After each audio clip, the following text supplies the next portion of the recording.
Seattle showed some grit. Seattle showed some toughness. The Rams are a really, really good team, but Seattle is trying to just fight to get over that hump. Greetings and salutations, and welcome to the iCoaches Podcast, the authentic voice of sports leadership, where coaching wisdom meets real talk. I'm your host, Dr. Keith Adams, and on today's Top Shelf Tuesday edition, we're going to wrap up Week 16. We're going to talk about dealing with quarterback concerns, and we've got a few teams dealing with quarterback concerns, and we're also going to do a preview of Week 17. With me today, Captain for Life, Will Cotton. Will, we're going to start with you. What is the best thing you saw Week 16, sir? Man, I would probably say Caleb Williams and the Bears. Man, we watched it at a restaurant last night, and the stats don't really tell the whole story because the whole restaurant was really on to him to win, man, and for him to push through with that grit, man. They're going to be a real contender in the playoffs, man. They are really good. And he is not making he's not making a lot of mistakes. So, watch out for them. But that was the best thing I saw. And he actually made me a fan. This I gave him a hard time. But, he kind of matured a little bit. And, I'm a fan. I'm a fan. I'm still not there, but that was a great win. And my goodness, man, Green Bay, you've got to be the sixth. Whoever dropped it's got to be pretty sick today. For me, I'm going to take it back to Thursday and Seattle. Seattle showed some grit. Seattle showed some toughness. The Rams are a really, really good team, but Seattle is trying to just fight to get over that hump to be deemed elite. So I thought that win that they had was the best thing I saw. Will, what was the worst thing you saw? The worst thing I saw, man, it would probably be the Browns. There's if you're a Browns fan, there's really nothing that you can feel excited about next year. Shedeur played awful. There's not really much talent on the offensive side of the football. There seems a lot of a disconnect with the coaching staff and how things are being ran. And obviously Judkins broke his leg, so, your star running back is not going to be in probably should I be in training camp.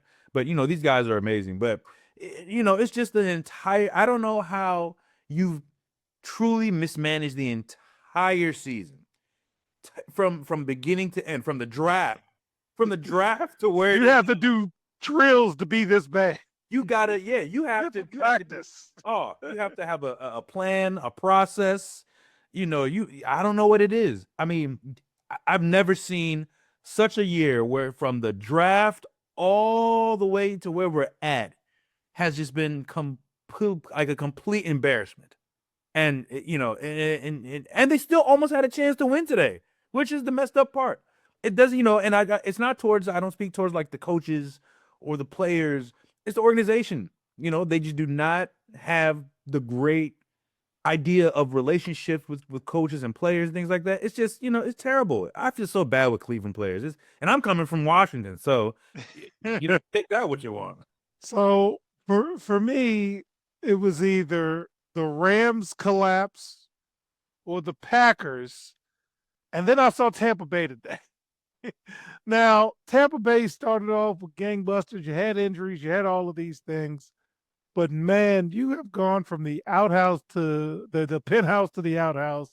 And now looking at my notes, they're almost eliminated for the playoffs. So I'm just going to say Tampa Bay. But Green Bay, you're in there. And the Rams, blowing that was pretty bad as well. What about the most surprising thing you saw this week, sir? Most surprising, I would have to say how far the Chiefs have fallen. Oof. I think that was, you're still, again, this is the last 10 years, this team has been immaculate. You know what I'm saying? You can't ask more from them. But to the way they're getting beat, and, you're not, I get it. You can't replace Patrick Mahomes. You can't replace him, but Gardner Minshew is your backup? Like, are you really serious? Like, they just don't seem like he's, it was just really surprising. It just looked like, I saw Travis Kelce, Hall of Famer, looked a little round. Saw him jogging on, some guys be running. You see the cuts on the tricep, man, when they running. That joint was nice and smooth, man. It wasn't no kind of definition. He's ready for Christmas. He's ready. It's just really sad. And I know next year it's going to be a whole debacle. I mean, they'll have some success, but Call Kirk Cousins. it's gonna be a rough. It's gonna be a rough 26. All right. So for me, and this is more of a local take, I don't understand. I'm still surprised at how people didn't see the Commanders collapse. Last year, every single break went their way. Chicago's having that type of season.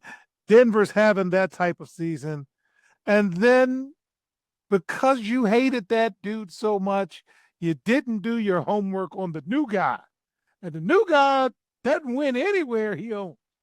So you thought you were somebody else. You didn't want to sign Terry McLaurin. You're one of the oldest teams in the league, if not the oldest.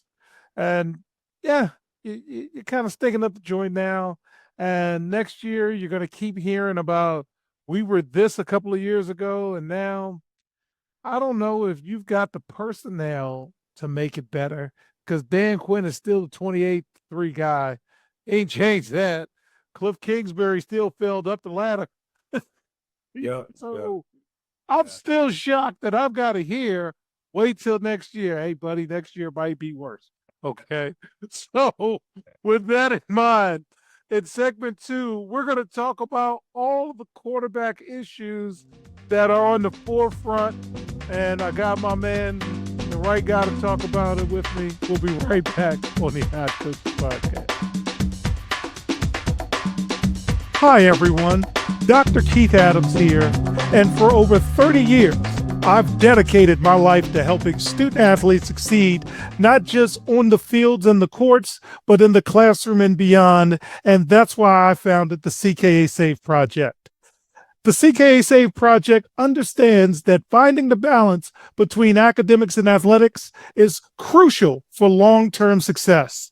That's why the CKA Save Project offers a range of programs, including personalized consulting, mentorship, and coming in 2027, our innovative Gap Year Basketball Academy designed to assist both young men and women reach their full potential both on and off the court. I'm incredibly excited to announce that the CK Save Project is now partnering with the Cascade Sports Network. This partnership will allow us the opportunity to amplify our message and reach even more student athletes through the Odd Coaches podcast and other exciting initiatives. Join the CKA Save Project and the Cascade Sports Network as we empower the next generation of student athletes. Visit CKA on the web at www.ckasaveproject.org to learn more. Let's work together to find the balance and help unlock your potential. Welcome back to the Odd Coaches Podcast. In segment 2, we're going to deal with quarterback concerns. And the big question, Will, is what do you do when you get it wrong? So Cleveland, you got Deshaun Watson on the roster, you got Shedeur Sanders on the roster, you got Dillon Gabriel on the roster, and you're going to be bad enough that you can pick yet another quarterback if you choose to do so. Will, if you're Cleveland, what do you do? I think you can try and move Dillon in some way. You can try and trade him for peanuts or something, somebody get him off the books, because you can't have a healthy process moving forward if either guy is looking on the back of their shoulder for every time they're playing. It's not one of those positions like coach likes to have a two-headed monster, not like a point guard. You can only have one quarterback. So you gotta, whatever it is, whether it's Sanders or Dillon, make a decision. Move the other one out. Start Deshaun Watson, because basically that man should be cooking hot dogs and selling beers, and he should be in the mascot on the halftime. As much as they paying him, as much as he's not been doing, he should be doing everything. Get as much as they can get from him, and then I would say unless it was like an amazing year, halfway in, all right, Sanders, it's yours. Or Dillon, it's yours. All yours. Here's the keys. Do your thing. Figure out what we're gonna do. How do we support you in moving forward? What do you need? Where do you need more protection? Do you need a better pass catching back? Do you need, a receiver who can get, sit down in the zones a lot better? Give what you know how to do. Give him what he needs. There can be a plan. You have, at least somebody, but they're not going to do it. It's going to be bad. And It's gonna be the best. the Cleveland Browns. All right. So will Miami bench Tua? And Tua signed a 4-year deal worth $212 million in 2024 after he led the NFL in passing yards in 2023. He is already guaranteed $54 million next year, and on March 15th next year, $3 million of his 2027 salary becomes guaranteed. And if they got rid of him, it will be a $99 million dead cap hit. You saw Zach Wilson or whoever was out there, I don't know, whoever was out there today. What are we doing? If you're Miami, how are you dealing with that? Oh, with me, I mean, I have a very, very spicy trade. I think they should trade Tua for Deshaun Watson. I think they should do it. Swap contracts. One, they only have 1 year left on both of them. They both could need a whole new scenery, And again, if you're trading Tua and whether you keep Dillon or Sanders, there's no love lost. If Tua starts and he's playing bad after 2 games, get out of here. It's much easier than you would to do with Watson. Watson would just be, and I've talked to other Dolphins fans who are like, well, he's better than anybody we've gotten in a long time. I would take him, and he can still ball. It's at the end of the day, but it would more of contractual kind of thing, financial side, I would think they should do, and a publicity kind of thing. Because at the end of the day, in 2027, there's going to be new quarterbacks on both sides, on at least in Miami. Okay. All right. Now there's some teams that have the quarterback position right. It's just not going well. Let's start with Kansas City. Patrick Mahomes is, if you're smart, you're not going to bring him back late next season to be out there. So what do you do if you're KC? Do you go get Kirk Cousins for a year? Do you go get Tua for a year? What do you do if you're KC, Will? If I'm KC, I sit him for the whole year. Don't even play him. Don't evaluate exactly what you got. I would use this whole year as a tryout. Take him. A whole tryout. I would try out all year. Oh yeah, and I'm shedding all kinds of unnecessary contracts, and I'm also locking in guys that we could use. Like I think the gentleman over there was Marcus Jones. Is Marcus Jones? Chandler Jones. Which is the DN? I forgot his name. Either way, they can extend him a little, and then just keep going. There can be a plan. It's not going to be next year. The sexiness is going to be you guys are going to lose, and you guys are going to shed contracts and going to trade guys and move stuff and get draft picks and do this and do that. Yeah, and then and remember with Mahomes' contract, they still have flexibility, so they can always bring in talent. They can bring in, and now it's like, hey, now I got to bring in a guy who can really be competent behind Mahomes and not Gardner Minshew. You know what I'm saying? Like I could bring in somebody legit. Go get Kurt, baby. Go get Kurt. Go get Jameis Winston, man. I love that guy. He's the ultimate backup quarterback friend. But there's a path. They just have to be conservative with it, and they can jump back as long as you got Mahomes. You have a chance. So take your time and go through the plan. Okay, so our local team, Washington Commanders, Jaden Daniels has wasted the season. You've wasted a year of this kid's career. So what do you do if you're Washington next year? Because you got the right quarterback, but didn't work out well this year. What advice for Washington, sir? Oh man, I mean, you gotta protect him. You gotta talk to him about protecting himself.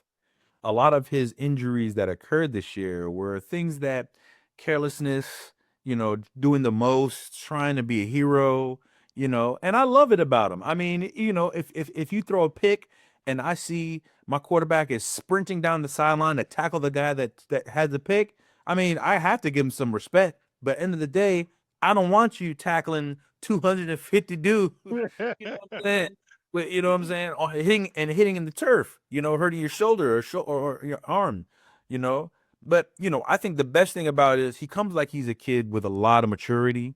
And I think he's going to take this offseason as kind of more of like a mature growth kind of thing. And obviously, coach, physically, he's going to have to keep getting bigger. He's not going to be like an Adonis. He's not going to be, not going to be Hulk Hogan, but you can get bigger. You can get Giannis. Remember when Giannis started, he was young, he was thin. Now his frame's bigger, but you can put some pound on him. So I just be patient with Jane Daniels. Don't rush him out here. If anything about young quarterbacks, Washington, don't rush the quarterback. Don't rush him back. You've done that. Don't do it twice. Okay. Finally, Cincinnati. You have the right quarterback, but you have wasted Joe Burrow's career, and now he is Shawn Michaels, and he's lost his smile. If you're Cincy, what are you doing there, man? You have to make a decision. Is that going to be the guy that you want to ride for the next 6, 7, 8 years? If not, cut him loose, trade, see what you can get. It may not be the sexiest option. A lot of people might be upset. A lot of fans will be upset, but you have to sort of look at yourself and say, is this really a guy going to be here for the next 5, 6 years? You have Jamar Chase, which is terrible because one of the worst things that you can do is the player making most money is a wide receiver or a running back, because they are so expendable and they require a good quarterback to be useful, I would say. So you're kind of locked in on that. I think if you trade Burrow, you got to trade Chase, or you got to figure out something. But I don't think his career is wasted. I think he just caught some. Have you seen the data? Cincinnati stinks every year. He's been injured twice, and now he's in press conferences boo-hooing, getting the violins out, and I'm not having fun. And now, come on, man. He played well today. He played, what he had to do today. Of course, you need to play well when you're in Miami. I get it, but I think he'll be all right. I think he'll be all right. He's only 29, and now you can't even touch or sneeze on a quarterback. So he has at least another 7, 8 years if he can somehow stay healthy. Hopefully he doesn't Andrew Luck, because the coach is still recovering from that. All right, fans, when we get back in segment 3, we'll do our top 5 and preview the holiday week's worth of games. We'll be right back on the Eye Coaches Podcast. Today's student athletes face pro-level challenges without pro-level support. The CKA SAVE project is here to change that. For 16 plus years, Dr. Keith Adams and his team have provided comprehensive academic and athletic support from middle school through post-graduation transitions. NIL guidance, transfer portal navigation, academic coaching, career planning, they've got it covered. The CKA SAVE project. When your future is on the line, experience matters. Learn more at www.ckasaveproject.org. Welcome back to the Eye Coaches Podcast in segment 3. Catman, give us our top 5. Man, I'm still. I gotta say, the Seahawks are now the number 1 best team in the NFL. I think right behind them is the Broncos. I think the Rams are still in there, right under there. I still think the Patriots are right there. No, better yet, the Bears are now 4 and the Patriots are 5. And I think the Patriots are going to lose tonight against the Ravens, or on Monday, I'm sorry. So that's probably going to move them down even more and have the Jaguars supplant them in a couple weeks. All right, we'll go with it. So in the AFC, I'm taking a look at the up-to-date standings. We've got Denver, New England, Jacksonville, Pittsburgh. Did they pull it out against Detroit? We tape live. Chargers and the Bills are in the 7th slot. Texans still have a chance. No, Texans are still in there. And then the 8th slot is Indianapolis and Baltimore. They're going to go back and forth. And then in the NFC, we've got Seattle as 1, Chicago as 2. I still can't believe that. Um, Philly at 3, they clinched a berth. 4 is Carolina. Finally, they took me to the pay window. 5 of the Rams. Rams are good, so I don't want to play the Rams. 6 of the 49ers, and 7 is Green Bay. Again, we're taping live. I think the Steelers beat them. Yep. Yes. So Mike Tomlin at the over/under. I think Pittsburgh has 9 wins now. So we're all happy these days. No, Pittsburgh has 8 wins. 1 more to 9. All right. So, Will, this is a special week. I'll be in Cancun watching these games if they have them on. So on Christmas Day, we've got Dallas against Washington, and that used to mean something, but now it's just local fodder. But I'm sure they'll talk trash. Detroit's playing Minnesota. That game would have meant something like 2 weeks ago, and now nothing. Mhm. And then Denver and Kansas City. My goodness, the NFL schedule people thought they had some things going. And are these all of the Netflix games? I believe so. Yes. Okay, Netflix and Amazon Prime. I don't know, but is there any game on Christmas Day that's going to keep you away from the NBA? Yeah, and I'll split. I was trying like, well, see, the bad part is they're a whole different platform, so you can't even like. So we got Netflix, Yeah. Netflix, and Amazon Prime. That's how. Yeah, I can't even like split TV and like. So I'm gonna watch basketball for the most part, and then I'll have like another TV or an iPad somewhere with football on watching. So I think we're gonna rock. All right, and then on Saturday again. I'm like starting to hate this stuff. You got Houston and the Chargers, and they're going to be on the NFL Network, which most people have, and then Baltimore and Green Bay, they're going to be on Peacock. Okay. Yeah. So, that's a good game, and you got to kind of pay for it. I think Baltimore may have that local. I'm not sure. I might step out and watch that somewhere. I'm sure any sort of big sports bar would have that. So I'm gonna check them out. At least they should have. And then Sunday, we've got some duds of some games. Arizona, Cincinnati, Pittsburgh better beat Cleveland. New Orleans and Tennessee, they're playing for something. Jacksonville, Indianapolis. Let's see if Phil Rivers can make it through another week. Tampa Bay, Miami. Nah. New England and the Jets, that's not going to move the meter. But I'll tell you what, Seattle is coming across the country to play Carolina. So that's probably the game of the week. And Giants, Raiders, nothing. Philadelphia, Buffalo, that's a good one. And Chicago, San Francisco. And then Monday night, unless they flexed it out, which I don't think they have, the Rams are playing Atlanta. So out of those games, did anything catch your eye? Oh yeah, I definitely like Philly, Buffalo, Chicago, San Fran, Pittsburgh, and Cleveland. They got to be careful because if they lose or slip up, or I don't think they should, but you never know. You never know with any sort of division games or what's going on with that. Just need him to win. I need Pittsburgh to win to go to the season-long pay window. Let's get it. But I think this will be a lot good. Last 2 weeks are going to be good for parlays because everyone's trying to get their bonuses. So if you look up what guys need for 100 yards here, touchdown here, 300 yards, something like that. Did Garrett get the sack record today? I don't think so. Because I would have gotten all sort of notifications popping up left and right, and I think he didn't. Yeah, I don't think he did. They tried to do it. He was like, they were like, they sacked the quarterback, and they were looking at him, and he was like, man, just like dive in there, like. Yeah, I don't want it to be like Michael Strahan. Get the half sack. I don't want that Michael Strahan get that Brett Favre thing. That's crap. Don't do that. Just get it clean. Even though they're playing 18 games, 17 games now. So.